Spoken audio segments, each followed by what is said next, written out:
The first thing you want to ask your partner or your family is, well, how would we like to have a meal? You want wretched, nasty food that someone just threw together and it's burnt and we're going to fight about it all the time and it's really erratic and it's not predictable and the person who's making it is unhappy and the kitchen is a disaster afterwards and everybody's angry about that. So that's like one solution. Do you want that? And if they all are sensible enough to say no, then you can say to them, okay, well, what's the alternative? And then you can think, well, we could imagine what the alternative would be, and then we can work on laying out the micro-processes that would lead to that outcome. And we can practice them over time, and we can assume that if we don't get it right in 3 months, that doesn't mean it's hopeless. Let me give you an example. I was reading a Gottman study the other day on marital stability. Gottman has done some really good analysis of couples' behavior. He has set up a lab that's basically a bed and breakfast, and he brings couples in there for a weekend and he wires them up physiologically and monitors their reactivity. And so he can predict whether a couple's going to divorce with 94% accuracy. It's like impressive. So what has he found? He's identified two phenomena that are very much worth knowing.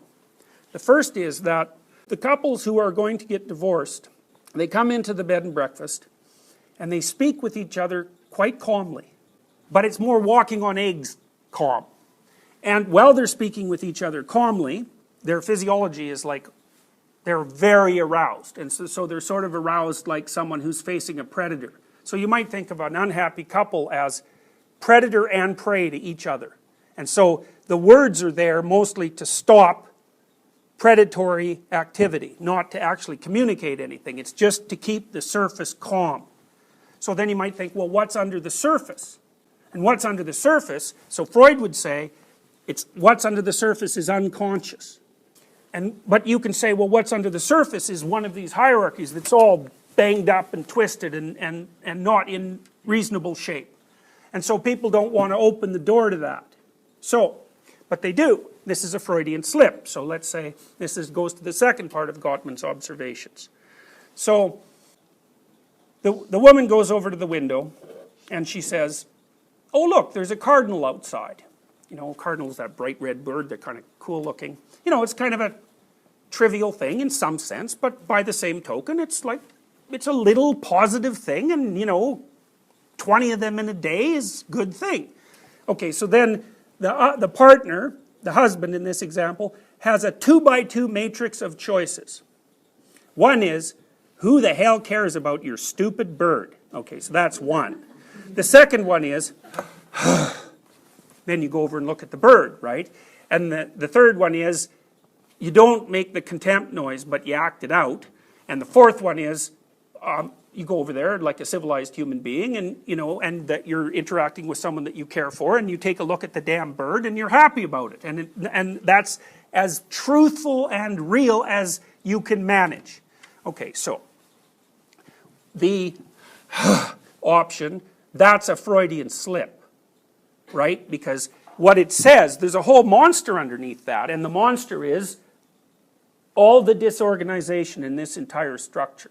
It's like might be, we have been tormenting each other about various things for the last 10 years, and none of them are resolved, and I'm not very happy about you for so many reasons I can't even remember all of them, and I can't enumerate them right now because that would take forever and maybe we would have a huge fight, but by the same token, I'm not going to come over there and make you happy with your stupid bird.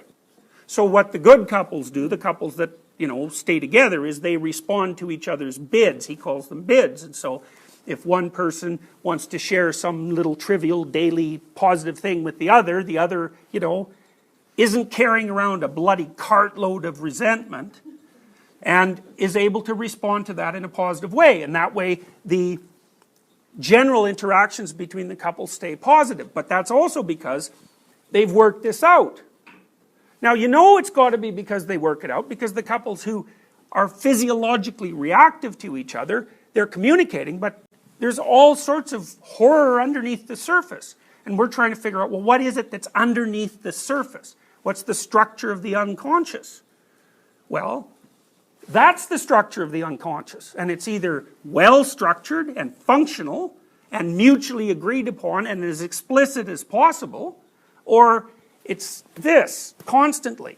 And then when the couples fight about it, because they're not very sophisticated and they're not very awake and they're not very aware and they don't know how to do microanalysis and they're tired and unhappy, they don't say, I would rather that you use cloth napkins when we have a formal dinner than paper napkins. They say, you do a bad job of entertaining.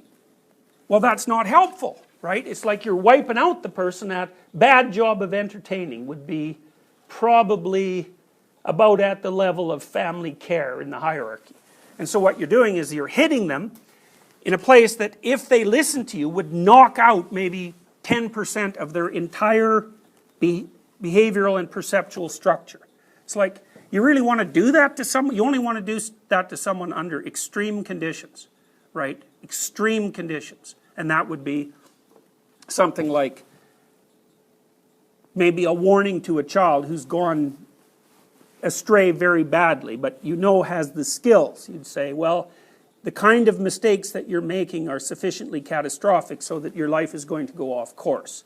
You know, and then you might have a conversation with them about, often for kids, for people that say are between 15 and 25, I know they're not kids really, but my kids are that age. Part of that might be, what the hell are you going to do for a career, right? And if that's unspecified, the person's just all over the place. So, right? So you see the progression of that. And if things are operating at the top of the hierarchy, what that means is you've mastered all the subsidiary elements. And you've built them, it's not only from the bottom up, but because the levels cross-talk, right? You know, so you can use, and that's the next thing we're going to talk about, because you're not just a behavioral creature. You're not just an animal like a chimp. You're capable, there's things you can do that animals can't do. And what that is that not only can you act things out in a manner that through action will organize your hierarchy, because that's what animals do, but you can also represent that hierarchy.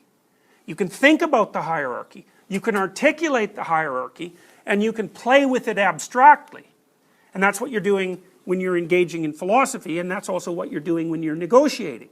And that's a really good thing, because it means that you can not only conceptualize changes and then implement them, and you can conceptualize a broad range of potential changes and improvements, and you can implement them and you can observe what happens, but you can also communicate that to all sorts of other people. So it's a great thing to be able to do. The problem with it is, obviously, that because you can abstractly represent and question, you can also knock the hell out of your belief in the top elements of the hierarchy. It's like, well, what does it mean to be a good person anyways? You know, or why should I be a good person? Or is there any utility or meaning in being a good person? Or is it even reasonable to say that there's such a thing as a good person? It's like, I think all of those questions in some sense are ill-posed, and the reason I think that is because they're at the wrong level of resolution. You know, you don't throw the damn baby out with the bathwater, so to speak. So if you're going to critique something, don't start at the highest level of abstraction.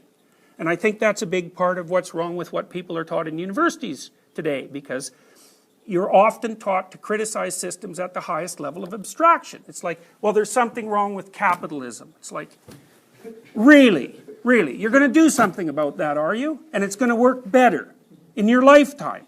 That's going to happen. It's like, no, it's not going to happen. You know, if you stick a stick in a functioning machine, even if you think the machine, it's all rattly and it's like pulling people's arms in and it's got all sorts of catastrophic problems, you come along and like hit it with a stick, it's like it's not going to run better. It's the wrong level of analysis. And just because you have a stick and you can see that the machine doesn't work very well doesn't mean that you're very bright. It's like, obviously it doesn't work very well. You know, it's like, that's not the issue. The issue is, could you improve it without making it worse?